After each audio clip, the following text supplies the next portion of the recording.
اب بھائی ایک اشارہ اور کر کے میں بات کو آگے بڑھاؤں. یہ جناب ابو ذر ہے.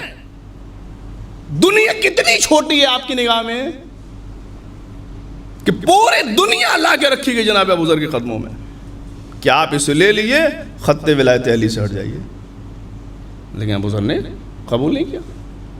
اچھا 3 حربے ہوتے ہیں کہ انسان پر دباؤ بنانے خاطر: ڈرانا، دھمکانا، مارنا پیٹنا. پھر اس سے بھی بات نہ بنے تو مال لے کے خریدنا. پھر اس سے بھی بات نہ بنے تو دنیا سے ختم کر دینا. یہی 3 طریقہ ہے. آج بھی آپ دیکھ رہے ہوں گے سیاسی دنیا میں. تو لہذا پہلا مرحلہ تو جناب ابو ذر پہ دیکھیے مولا نے جو فرمایا سقرت دنیا بھی آئی نہیں. اس کی نگاہ میں دنیا بہت چھوٹی تھی. ڈرایا گیا، دھمکایا گیا، مارا گیا، لیکن جناب ابو ذر خط ولایت سے نہیں ہٹے. اور جب یہ بات نہ بنی تو وقت خلیفہ نے ایک درہم و دینار کی بھری ہوئی تھیلی لی اور اپنے نوکر سے کہا اسے جناب ابو ذر کو دے دو، اور اگر اسے ابو ذر قبول کر لیں گے تو میں تمہیں آزاد کر دوں گا.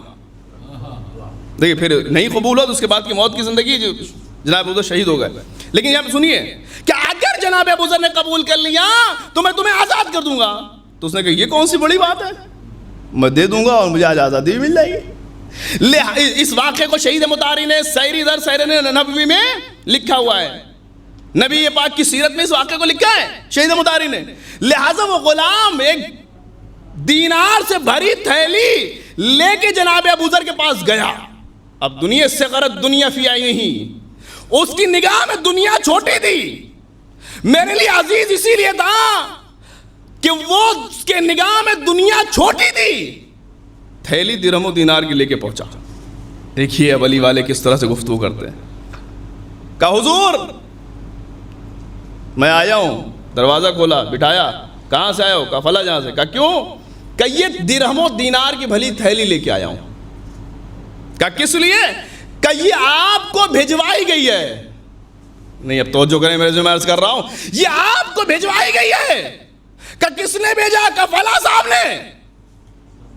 پہلا سوال جناب ابو ذر نے کیا کہ اگر فلاں صاحب نے مجھے بھیجا ہے تو مجھے یہ بتاؤ کہ بیت المال سے بھیجا ہے، جیب خاص سے بھیجا ہے؟ تو جو ہو رہا ہے بیت المال سے بھیجا ہے یا جیب خاص سے بھیجا ہے؟ کہ صاحب نہیں، جیب خاص سے کہاں، بیت المال سے دیا گیا ہے. کہ اگر بیت المال سے دیا ہے تو یہ بتاؤ لوگوں میں تقسیم ہوا کہ نہیں ہوا؟ نہیں کیسے سن رہے ہیں میرے عزیزوں، بڑی اہم گفتگو آپ کے سامنے رہے. سقرت دنیا بھی آئی نہیں. کہ نہیں صاحب لوگوں کو تو نہیں بٹا ہے. کہ جب لوگوں کو نہیں بٹا تو مجھے کیوں دیا جا رہا ہے؟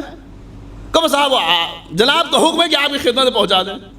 کہ اگر ایسا ہے تو ایسا مفت کا مال مجھے نہیں چاہیے، لے جاؤ واپس. اب جب واپس کرنے لگے چونکہ اسے اس کی آزادی اسی پہ مبنی تھی تو حضور کا صاحب لے لیجئے اور لے لیجئے تو بڑا کرم ہو جائے گا. کہ کیوں؟ کہ اگر آپ لے لیں گے تو میں آزاد ہو جاؤں گا. تو جملہ سنیے گا. کہ اگر آپ لے لیں گے تو میں آزاد ہو جاؤں گا.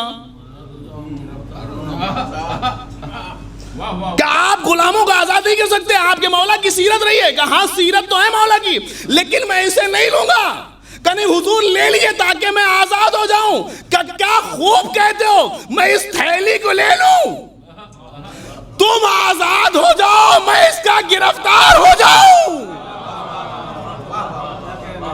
سقرت دنیا فی عینہ، اس کی نگاہ میں دنیا بہت چھوٹی تھی.